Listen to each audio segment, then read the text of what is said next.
programa Vamos vai ouvir funcionar. personagens da seleção brasileira depois da vitória e da classificação para a Copa do Mundo. Abraços para a seleção brasileira também.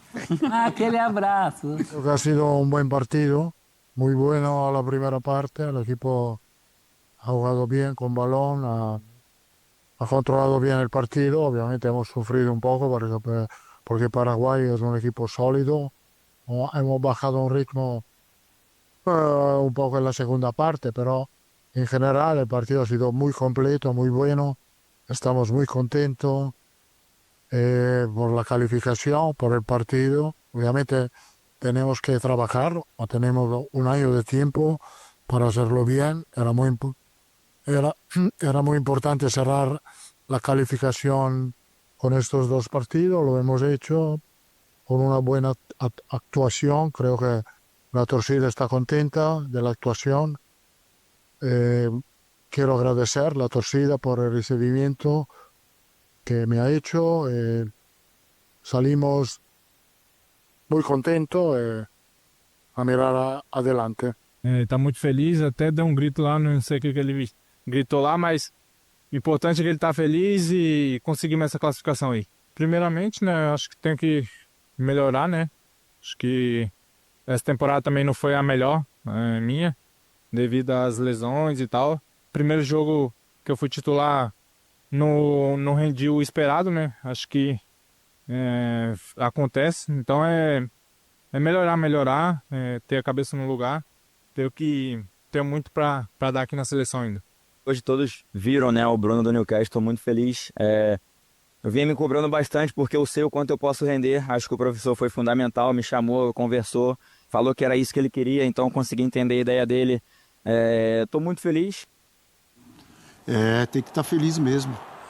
Grande, a gente conversava aqui agora há pouco, né, André? E tivemos a mesma opinião. Foi o melhor jogo do Bruno Guimarães com a camisa da seleção brasileira. Ele, inclusive, que estava na Copa do Mundo com o professor Tite, entrou em alguns jogos, não foi bem, não vinha bem nas eliminatórias. Mas ontem ele jogou a bola, personalidade ali no meio de campo, distribuindo. Eu gostei. E você, André?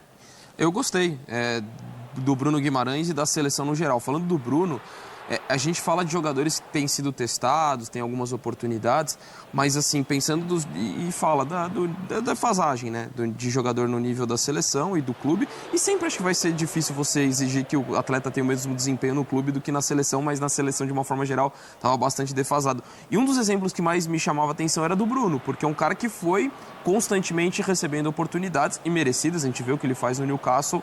Então, para mim, eu me alegro demais em vê-lo ter uma atuação tão boa assim.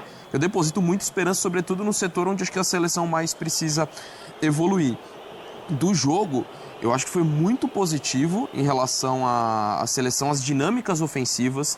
Eu admito, quando saiu a escalação, né, quando a gente já tinha informação antes de que seria com as 4 peças mais adiante, eu tinha um pouco de receio que o Brasil pudesse ter, ainda mais com o Paraguai tão fechado, a menor posse de bola das eliminatórias, que tem se destacado defensivamente, que pudesse ficar um pouco engessado. Os 4 jogadores ficarem presos na primeira linha de marcação do Paraguai e o Brasil não conseguir fluir. Mas a movimentação que teve, né, a gente vê o Martinelli indo muito bem pela esquerda, o Rafinha circulando muito por dentro, até porque o Wanderson dava muita amplitude pelo lado direito, até o Alexandre, pelo que foi o jogo, também se permitiu ultrapassar bastante pelo lado esquerdo, o Vini se movimentando, o Matheus Cunha, baita parte. Aliás, mais uma data FIFA que ele aproveita. Ele foi o que se salvou ali no Brasil e Argentina e agora fazendo uma atuação muito boa.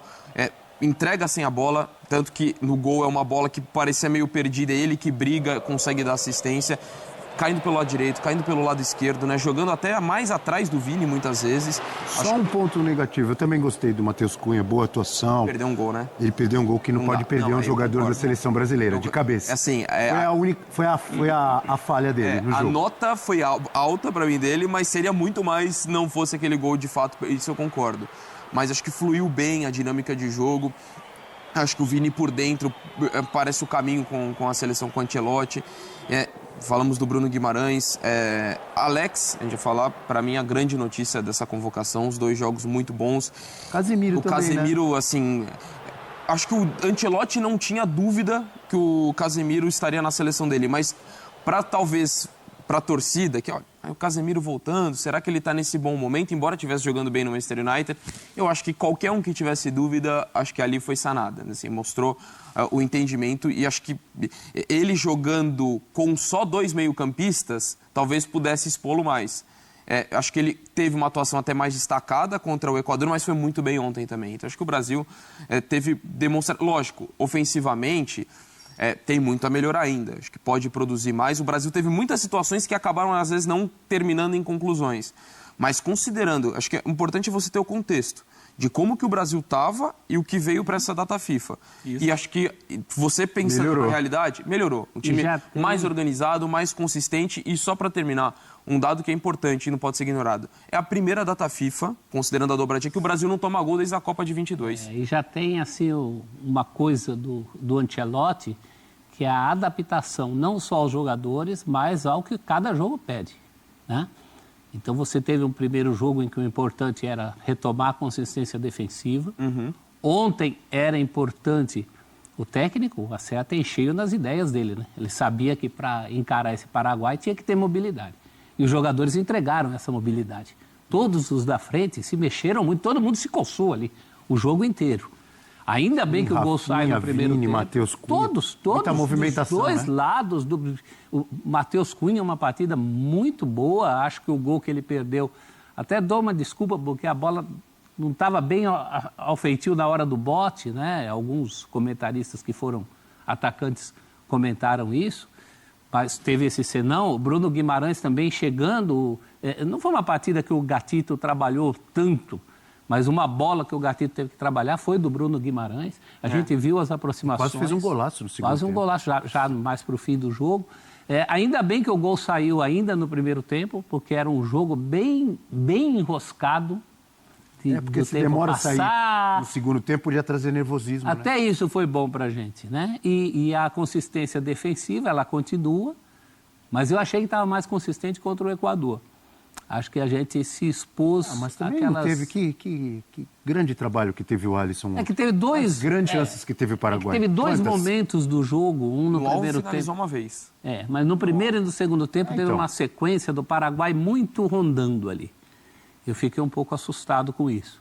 Mas, diante de quem tinha... fácil, professor. Eu fiquei pensando, 1-0 até o fim, você nunca sabe, dá uma zica... Mas a defesa estava bem postada. O Casemiro é fundamental para a volta dessa tranquilidade, né? O trabalho do Casemiro ali na frente, a linha de 4 ficando mais, né? Isso já desde o jogo com o Equador, você sabe que tem uma linha ali acompanhando, o trabalho vai bem.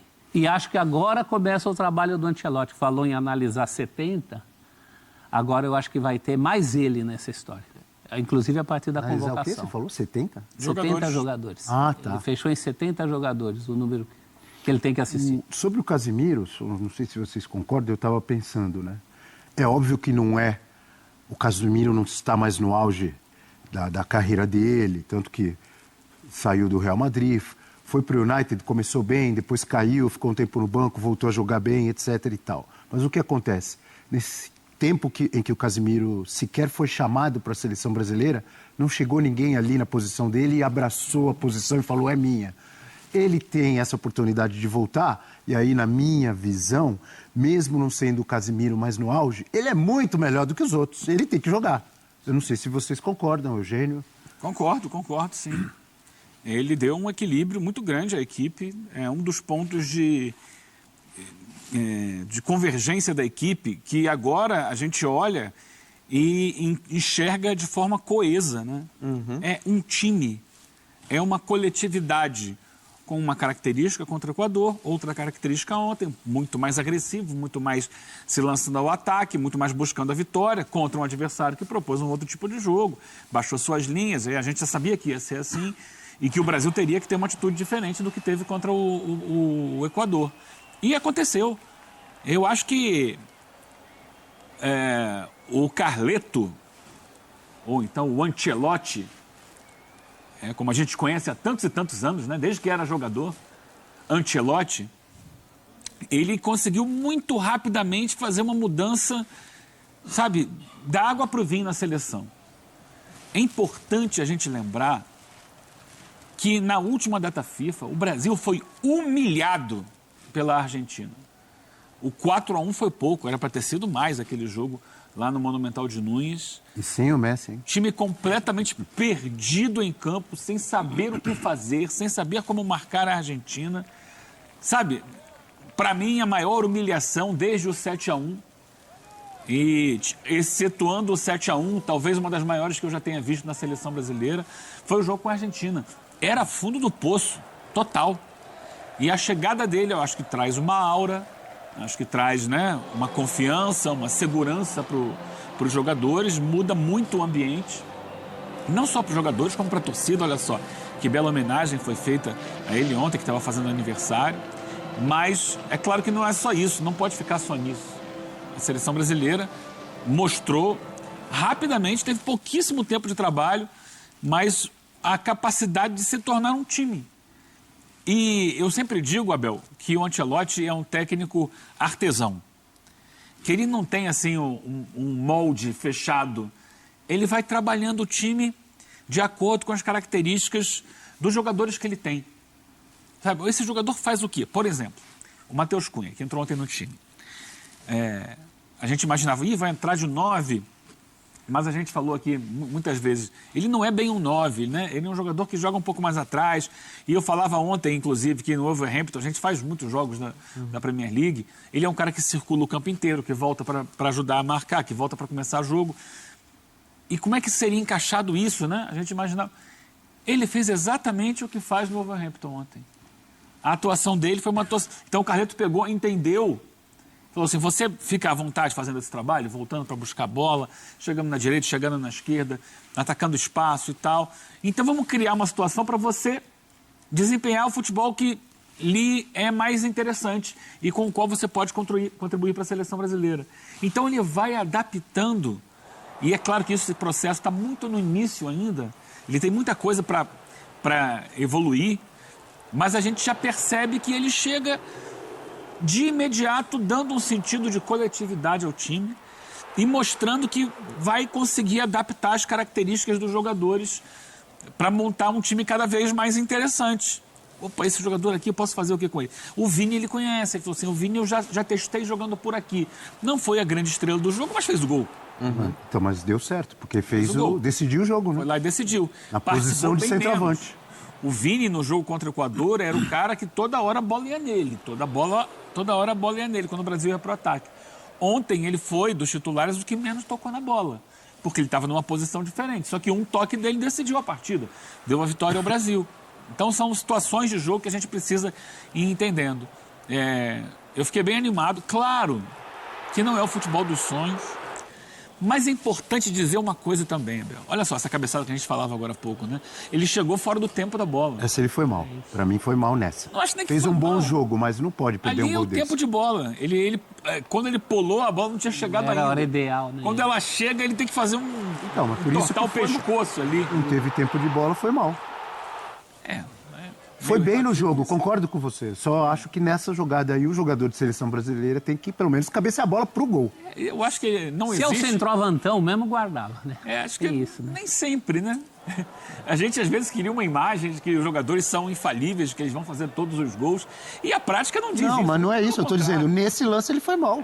Ele não... Característica. Ele não é Há grandes infalível. jogadores que, porque é da seleção brasileira, tem que acertar tudo, não erra. O Cristiano Ronaldo erra, o Messi erra. Então tem lance que o cara vai errar. Agora, tem que tirar uma média, né? Se errar todos é ruim. Se errar uma ou outra, ok. Faz parte do futebol.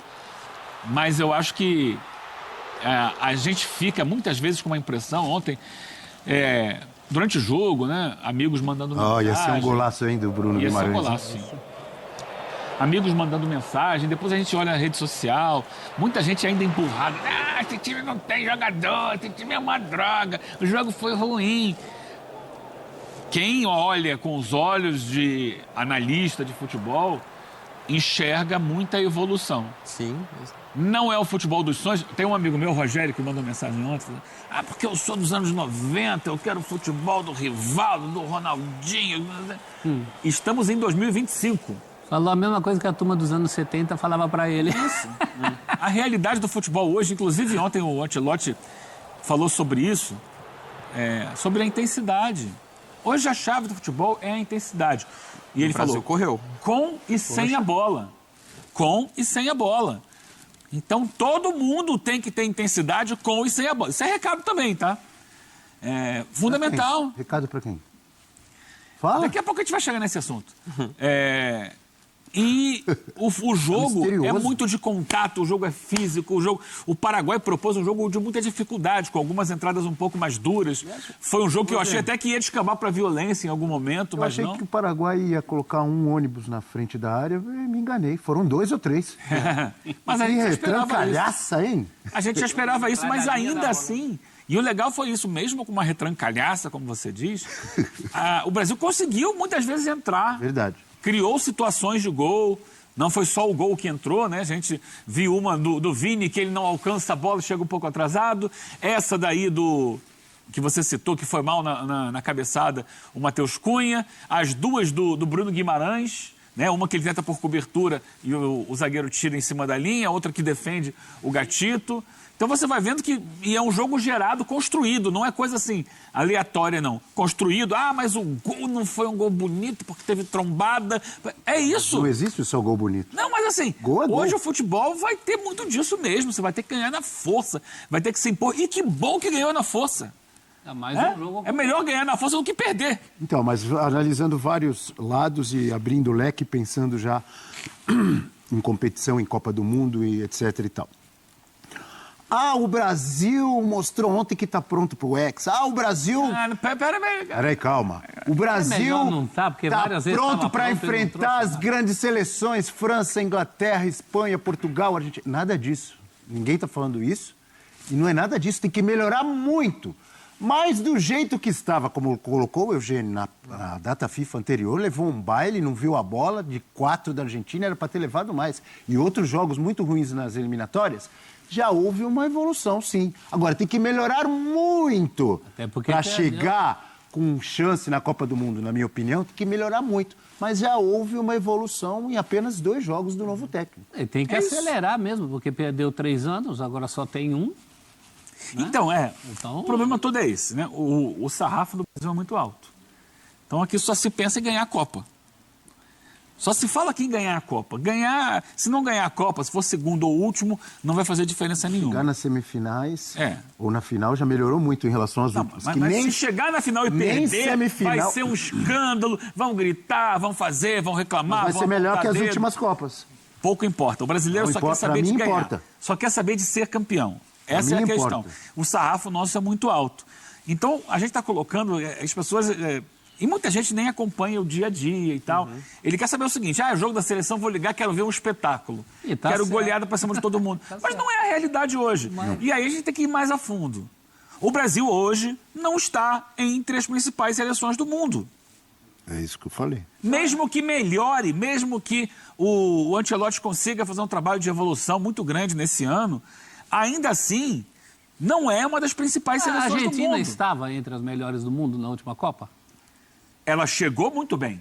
Mas não estava entre os Chegou muito bem a Copa. Não era a nossa favorita. Chegou... A nossa favorita a gente olha sempre com a régua do Brasil. Não, eu digo favorita... sempre é isso. Favorita da análise. Era uma candidata real. Eu acho que o último ano antes da Copa a credenciou. A partir da Copa América. A partir da Copa América, acho que ela se credenciou ali entre as favoritas, mas antes não era. O grande problema é que você quer colher sem plantar. Né? Tem que ter trabalho. É isso. E o trabalho está começando muito atrasado. Não é culpa do Ancelotti se dessa vez ele não conseguir esse objetivo que o Abel coloca, eu acho que é o mínimo. Passar por um europeu bom e chegar à semi, que é coisa que a gente não faz há muito tempo. E a última vez que fez, foi em 2014, chegou para ser humilhado. E vamos lembrar... Não viu a cor da bola e levou de 7. E vamos lembrar que o trabalho do Ancelotti é um trabalho até, por contrato, inclusive, até 2030, né? Então, acho que é assim, é um momento da gente ser um pouco alemão nesse sentido.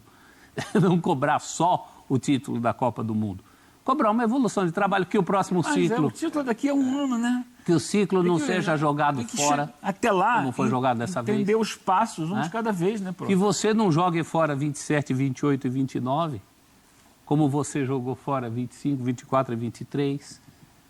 Dá na mão do homem, o homem sabe o que faz. Ontem era um time que sabia o que queria. saber o que queria num jogo difícil. É muita coisa. Para quem se apresentou, faz uma semana que esse homem falou: prazer, eu sou o Ancelotti. Uma semana. Então a gente já viu coisas interessantes e a perspectiva é muito boa. Ele, por exemplo, nessas convocações aí, acho que uma prioridade é ele trabalhar com a ideia de ter um homem de área, se não no time, mas no elenco. É importante, para jogos como esse, é importante você ter o homem de área. Ontem deu certo, com o Matheus Cunha, com o pessoal circulando, tudo bem, deu certo, mas você precisa ter opções. Então agora realmente vai começar o trabalho, né? Casemiro nos 2 jogos das eliminatórias, líder em intervenções defensivas, em passes recuperados, em duelos aéreos vencidos, em rebatidas e em interceptações. Professor Celso. Voltou e voltou bem. Mas esse era uma bola, se não cantada, pelo menos esperada. A gente tinha essa perspectiva. Pelo que ele vinha jogando. Não sei se tinha essa perspectiva tanta gente, não. Muita gente não queria mais Casemiro na seleção. Então, mas isso antes. Porque ele vinha num momento bom. Esse é um não é ponto mais o importante. reserva do Manchester United que o cara chamou porque é de confiança. Mal comparando, ele veio muito melhor do que o Tite quando chamou o Paulinho, que era homem de confiança dele, naquele jogo com o Equador, né? Ali se justificava menos a convocação. O próprio Casemiro falou isso. Então é uma retomada importante. E como função, a gente precisava de um cara que fizesse isso. O jogo contra a Argentina mostrou o jeito que aquela defesa era exposta. Ele junta muita coisa, né? Ele tem confiança, ele tem experiência, ele tem cancha com a camisa da seleção, ele marca bem. A brecha que os outros ele deram, tem que você personalidade. fala, Os caras e podem ninguém até passar. apareceu. A gente sabe, pode até passar pelo Casemiro, pode acontecer de um jogo ele jogar mal, mas não é o cara que vai entregar fácil, que vai dar moleza numa jogada, que vai, sabe? Não é isso? E assim, eu concordo muito com o ponto que o professor colocou, em relação ao que ele vinha jogando bem. Acho que não se ele tivesse reserva, mas mesmo que ele não estivesse jogando bem no United, mas estivesse jogando ali ok, mesmo se fosse esse o caso, acho que o retorno dele era importante. Até pela questão do equilíbrio, a liderança, a confiança que ele tem no Ancelotti. E ainda ele estava jogando United e num bom momento individualmente falando. Então acho que fazia todo sentido tecnicamente. O que você falou, ninguém se provou nesse período. Então assim, não é que ele está indo com alguém jogando muito e ele está tomando a exposição de um cara incontestável. Não era o cenário. E ele estava jogando bem, oferece essa liderança. E acho que o Brasil, às vezes se cobra muito a liderança dos principais, eu digo de postura, às vezes de jogadores que são os tecnicamente mais destacados. Eu acho que isso é uma questão muito natural do ser humano. Você vai ter jogadores que vai ter esse perfil ou não. Nessa seleção do Brasil se fazia muito necessário. Então ter um cara como o Casemiro fazia muito sentido nos termos técnicos, ali na questão da posição, táticos e na liderança que ele oferece. Então, assim, o retorno dele, para mim, foi muito importante, muito necessário. Não foi só por causa do conhecimento que o Ancelotti tem. Acho que se encaixava nesse momento e eu vejo ele como uma peça crucial nessa retomada. E vê-lo jogando bem e também, como eu falei, o Bruno Guimarães, que é um cara que eu deposito muita esperança. Num setor onde a gente precisa se afirmar como um todo. E aí eu digo não só individualmente pincelando os jogadores, mas o setor como um todo. Então, acho que a atuação ontem do Bruno Guimarães também me deixa esperançoso em relação a esse equilíbrio que a gente está falando de construção da seleção. E só para terminar também num ponto que a gente estava falando do Matheus Cunha, acho que a primeira convocação, acho que a próxima convocação vai ser a mais autoral do Ancelotti, porque essa foi mais a 6 mãos ali, né, com influência de Rodrigo Caetano, do Juan, porque era natural, não dava para imaginar que ele fosse convocar trabalhando no Real Madrid. A gente vai ter uma continuidade a partir daí. Mas essa próxima data FIFA tem esse jogo na Bolívia que vai, não ajuda. Exato. Não é um jogo que você vai conseguir avaliar nada. Mas hoje eu vejo a minha seleção nesse momento, não estou falando, na Copa do Mundo tem que ser o titular, mas hoje eu partiria com o Matheus Cunha como titular da seleção brasileira, eu pessoalmente. Porque acho que mais no grande momento, ele permite esse jogo fluir dos outros jogadores. Acho que ele torna quem está ao redor dele melhor.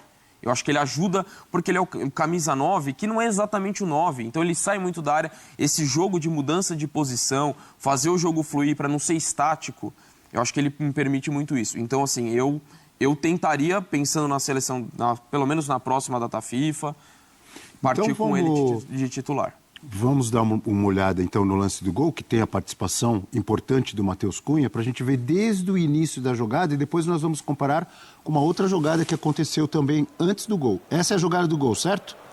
Olha aí, ó. Tem muita Desde o goleiro participação. saiu a bola, você viu? Vai ter Goleiro, Rafinha. Desde o Alisson.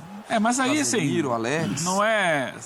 Sair do goleiro não chega a ser uma grande virtude, porque não há uma pressão alta do Paraguai. O Paraguai já está esperando lá atrás. Eu acho que aí é o momento decisivo, né? De você ganhar na força. Mas eu ganhando na força essa jogada. Tanto do Rafinha, que tem... Agora um lance aos 4 minutos do jogo, esse é outro. Sim, também é outra transição que vem lá de trás, no bom passe do Casemiro aí, ó. Ele acelera essa bola. Aqui na direita. E aí vai sair um passe errado no último momento ali. O passe não atinge o objetivo. Mas são jogadas com uma estrutura semelhante. A bola chega em 2 ou 3 toques lá no lado direito. Muito em função do que o Paraguai propôs de marcação. Que é uma marcação que não pressiona a saída de jogo com tanta intensidade, que prefere marcar do meio campo para trás. Mas ainda assim são sinais de que o time começa a não sair de forma aleatória para o jogo, né? A saída de jogo diz muito sobre a maneira de uma equipe jogar. Como ela começa desde quando tem um tiro de meta. O que ela vai fazer a partir do tiro de meta? Vai dar um bico lá para frente, tentar ganhar a casquinha para pegar a segunda bola? Ou vai tentar sair trocando passes? Esses passes serão, como muita gente não gosta, né? Ao estilo do Diniz, atraindo ao máximo o time adversário para o seu campo ali, assumindo muitos riscos? Ou serão passes mais dinâmicos, mais verticais em função de criação de jogo, como foram esses aqui do Brasil. Então, são maneiras de você entender o jogo. O Brasil sai trocando passe desde o goleiro, mas não fica prendendo a bola muito no campo de defesa. Agora, o Dom que falava sobre o Matheus Cunha, que tem que ser titular e tal. Uma coisa que o Ancelotti falou na primeira entrevista de apresentação dele, que eu gostei muito, foi que ele não quer que o time dele seja previsível. Ele não quer assim, o time do Brasil vai jogar dessa forma e todo mundo sabe. Então a gente já percebeu ontem um Brasil diferente do jogo com o Equador. Eu espero para ir diferente no jogo com o Chile. E o grande barato é que ontem já, eu tive a impressão, pelo menos, me deu a sensação de que ele já dominou o elenco. Sabe, quando ele começa a fazer as mexidas, ele já bota o Beraldo no lugar do Alexandro para fazer ali um misto de lateral e terceiro zagueiro. Ele já tira o Matheus, coloca o Gerson para recompor uma linha de 3 no meio de campo, né, com 2 volantes ali. Então ele já tira o Vini e coloca o Richarlison, ele sabe os jogadores, depois o Danilo como zagueiro pelo outro lado e tal. Ele sabe, já deu sinais de que consegue entender o que cada um pode fazer, como manejar, porque naquele final de jogo já era o seguinte, não vou me arriscar para o segundo gol, vou equilibrar aqui, administrar sem recuar demais, mas vou administrar o jogo. Foi o que ele fez. Então, parece muito consciente do que tem a fazer e as coisas estão acontecendo. Só vou pedir calma para todos nós. Estou me incluindo nesse pedido de calma, para mim também. Não vamos nos empolgar tanto. Quando chegar na hora do vamos ver na Copa, os adversários vão ser muito melhores que Equador, muito melhores que Paraguai. Quem está falando de Então, calma, estou falando calma para todo mundo, para mim também, porque nós estamos elogiando com razão. Houve evolução em relação a outros jogos. É isso. Mas calma, vamos pegar adversários que vão exigir muito mais de todo mundo. Mas evoluindo... Entendeu? Quando chegar na hora do vamos ver na Copa, adversário não vai ficar só se defendendo... vamos ter que enfrentar atacantes muito bons, muito rápidos, seleções muito boas, e muito melhores que Paraguai e Equador. Não, algumas piores. Vamos com calma. Não, piores na primeira fase. Piores, então. Quando chegar a quartas de final, é só pedreira e é europeu forte pela frente, Sim, normalmente. mas ou algumas africano. piores. Mas algumas Concorda? piores. Sim. Estamos Vamos elogiando com calma nos elogios. o mínimo. Nós não tínhamos o mínimo. Agora nós temos um time que sabe o que faz, um técnico que sabe o que quer, jogadores que entendem o que o técnico está querendo, que a gente falava, lembra? Menos até do Dorival, mas na época do Diniz falava-se muito. Não, os jogadores têm que entender o que o técnico quer, a gente está tentando entender. Parece que eles já entenderam o mínimo. Calma. De saída. Ninguém está falando que é para ser campeão do mundo. Eu não sei Está falando que é para passar bem por jogos de eliminatórias até o fim dessa data FIFA, vai ter os amistosos. A gente conta com mais evolução. Eu acho que é uma ótima a gente achar um jeito de jogar sem o centroavante, mas tem que pensar também num centroavante para quando precisar de centroavante. É importante ter no elenco um cara que ele sabe disso. Tá Você acha tudo que eu muito bem exagero no encaminhado. meu pedido de calma? Não, só que você é a não mesma tá... coisa Eu só jogar... acho que você não ouviu direito o que eu falei. Eu falei agora há pouco mesmo. O Brasil não está entre as principais seleções do mundo. Não, mas sim. Ficou ali na tarja, inclusive. Caminhando, né? Claro não que está. não. A questão é, estávamos no fundo do poço e agora temos um caminho, temos uma diretriz. Há muito trabalho a ser feito. É, boa. Há muita coisa a ser feita. Só que no pouco tempo que teve, o Carleto foi aprovado, pelo menos na minha avaliação, muito bem aprovado, porque ele já conseguiu dar uma guinada gigantesca e melhorar muito a seleção. Ah, mas vai jogar o futebol dos sonhos, vai lembrar o Brasil de 70, de 82. Calma. O Brasil tem que jogar o futebol de 2025, no caso, 2026. Porque 25 já terá ficado para trás. E todo mundo fala... o que importa é a hora da Copa do Mundo. Chegar na Copa do Mundo, às vezes você não chega muito bem e cresce durante aqueles jogos, que agora serão 8, né, para chegar à final, né? Isso. Você tem mais uma fase de mata-mata, em função de serem 48 seleções, não é isso?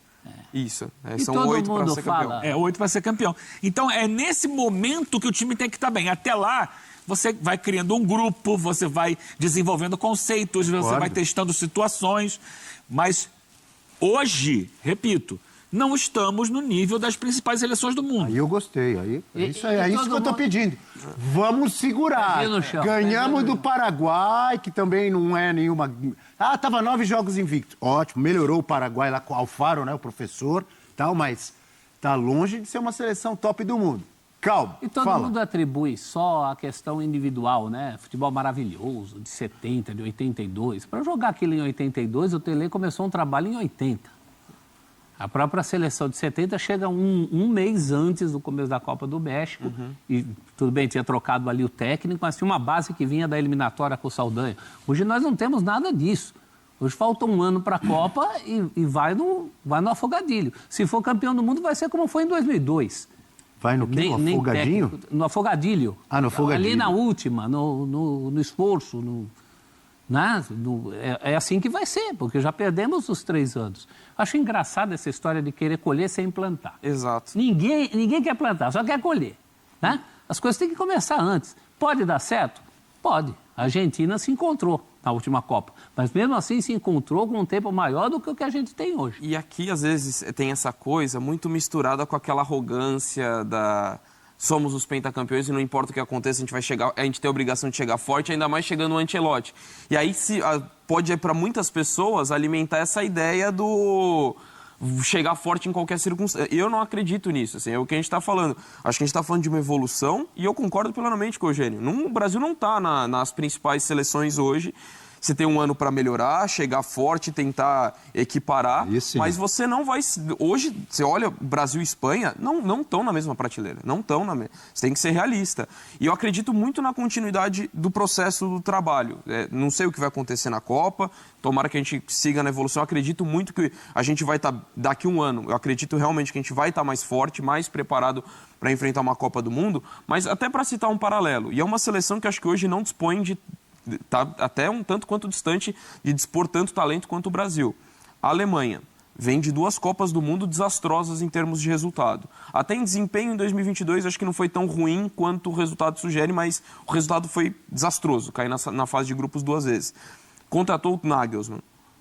Ele caiu nas quartas de final da Eurocopa, mas a seleção evoluiu sob o comando dele. Tanto que ele teve contrato renovado depois disso, até para outra Euro. Então, assim, e acho que o Brasil tem mais de onde tirar do que a Alemanha hoje em questão da quantidade de grandes jogadores. Mas eu só estou citando esse exemplo para mostrar, de repente, não é necessariamente, chegou e tem que entregar o resultado de imediato. E a Alemanha teve essa percepção. Lógico que a gente está falando de um ano e é um prazo em cima para tentar fazer uma boa Copa do Mundo.